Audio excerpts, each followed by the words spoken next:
Nation. SMD Law is the official law firm of the Spartan Nation. Check them out on the interwebs at smdalaw.com or at 866-529-3537. No matter where you are in the state of Michigan, Upper Peninsula, Lower Peninsula, it doesn't matter. They have an office near you. So whether you need to send a letter to an annoying neighbor, or you're a criminal and you need defense, maybe you just have problems with elder law, check them out, smdalaw.com today. The official law firm of the Spartan Nation.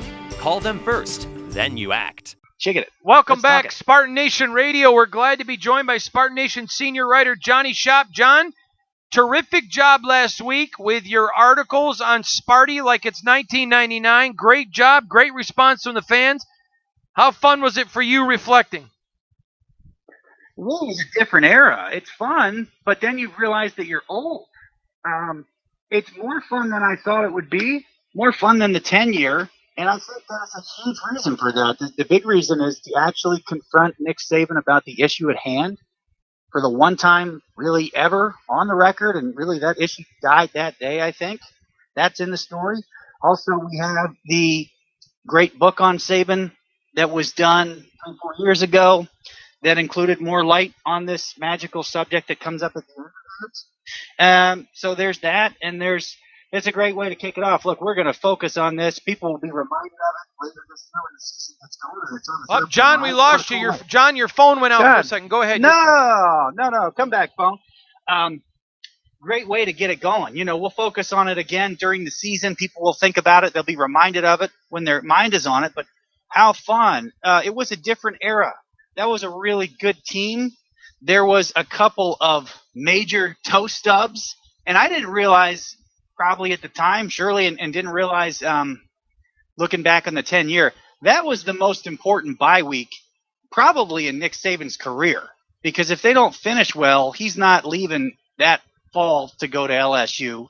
And who knows? You know, that changed so much more than anybody could have imagined. Even 10 years ago, it really changed the entire face of the Southeast Conference. It changed the face of college football.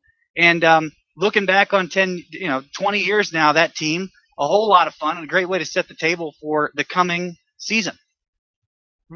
I agree with you. John, I want to ask you a little bit. You listen to Spartan Nation Radio. 2 recruits have now mentioned that D'Antonio's told them that plans are in the work for a $70 million expansion of Spartan football. I've talked to a couple of trustees. Neither said they've even heard anything about it.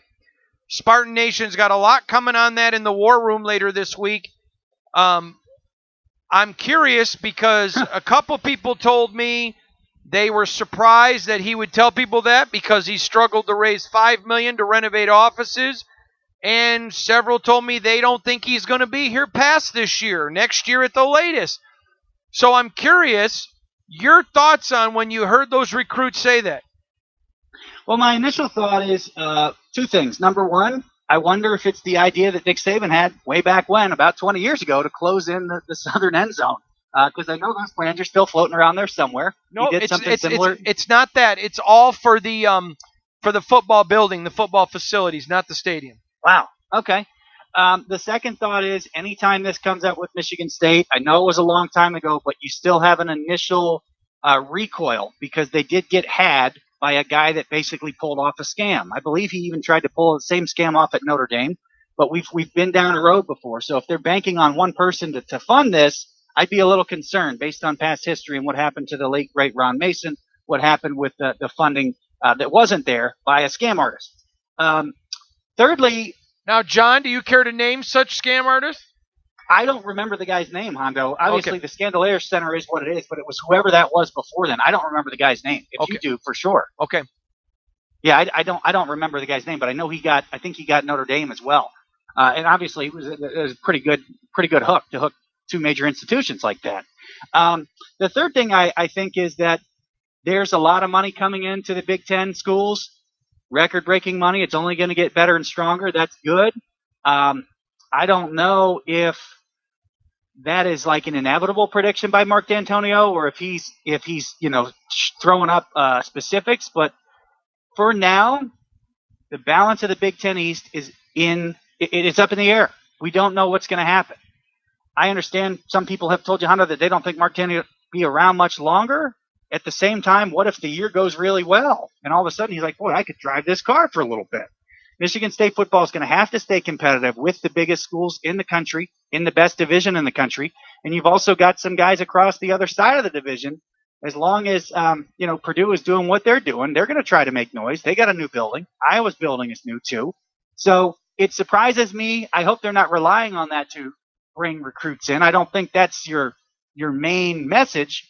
But it is interesting that there's an inconsistency, and I hope we learn more about whatever this $70 million project is going to be. Yeah, I'm going to be writing more about it in the War Room, so make sure you keep tabs on that. Johnny, I want to go to a different place for you.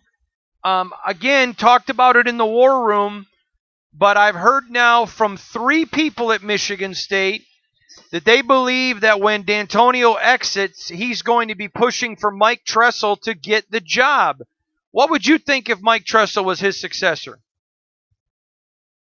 Well, that would be a natural push given all the Tressel lineage between D'Antonio and even Mike Tressel. I would be a little bit concerned that you'd be looking at a guy that hasn't coached at the top level yet, or coached at a level.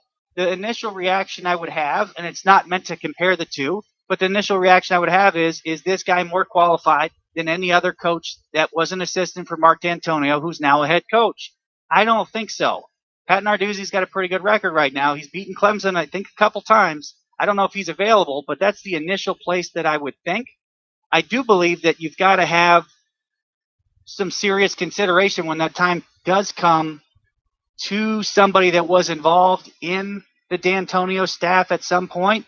I don't think everybody should be considered or will be considered. I think, like I'm sure that you do, some of those people are not going to be back coaching at Michigan State when that day comes.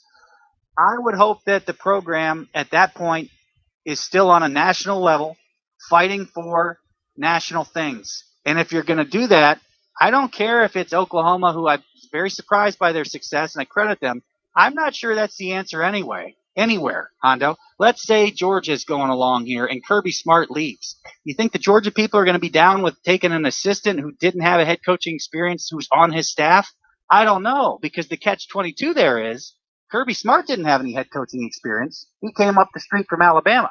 So maybe I'm behind the curve on this, but I don't necessarily love that idea right away. Let me ask you another question. With D'Antonio talking to recruits about a new $70 million project and people inside thinking Mark's done after this year or next year at the latest, do you think it's a fair question to ask him, what is your exit strategy? Have you thought about how much longer you want to coach?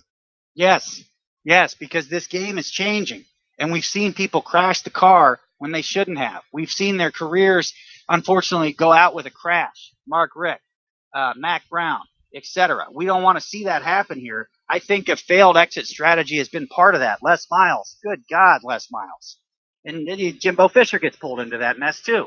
Obviously, it's still out on Jimbo. Let's see what happens here with Jimbo. I mean, he's only been there 1 year at Texas A&M, but it didn't look like that's where he was going to be coaching next. So yes, I actually think that every year is okay to ask if a coach at a major university has an exit strategy. Brett Bielema has been gone a little while, but I think he was ahead of the curve in the strategy and the attitude that he used to take. He never guaranteed anybody that he recruited, according to him, that he would be there for all 4 years. Said, I don't know what's going to happen. Something along those lines. So I do think so. And as some of the new class comes in, and we've seen some people make some decisions that some positions or some players might have, Spartan fans might have been thinking we're going to go to Michigan State. They chose another school. Seems like a lesser school and a lesser league. Well, you got to consider what's the deal with the coach. Are they worried about that? And also at some positions, like the quarterback position, for example, you can't do what the Spartan football coach did last year, managing the quarterback situation, and not pay for it at some point. Now, these are recruits, and who knows what happens with their career, but we should be far from surprised that uncertainty relative to the coaching situation is going to have an impact on recruiting. It's going to. There's nothing wrong with Mark D'Antonio's age, but it is what it is. He's got great experience and unbelievable success. This is now going to have an effect, and they got to have a plan for it, and I do think they should address it. I agree with you. John, I don't think there's anything to be worried about with MSU football recruiting. Because do. Mark D'Antonio has proven he can evaluate and develop talent. Agree or disagree? That's why. That's the whole entire ball of wax. Mark D'Antonio Talent Evaluation Tour is darn near unbeaten. And when you talk about, for example, who's going to succeed him, I'm all for Mike Tressel. I'm all for Mickey Mouse succeeding him. If they can be anywhere near as good a talent evaluator as this guy, or if they can somehow steal an opinion from him somehow, if that's in any way legal. The talent evaluation is the separator. That's the bottom line, folks. If you want to go back and look at the people that this guy has found and who else was recruiting him, I know that there's some other kids that are just coming in now. Let's see who coattails on them and tries to offer those guys. We've got a great history of it in the state of Georgia. We got guys that have gone to the NFL with 0 stars that y'all know real well. The talent evaluation and projection from Mark D'Antonio is in the absolute top of 1% in college football. And don't say nobody told you, because you know who. Jim Tressel himself told you a long time ago. Told us at Spartan Nation about it. He is the great John Shop, Spartan Nation senior writer. We'll be back.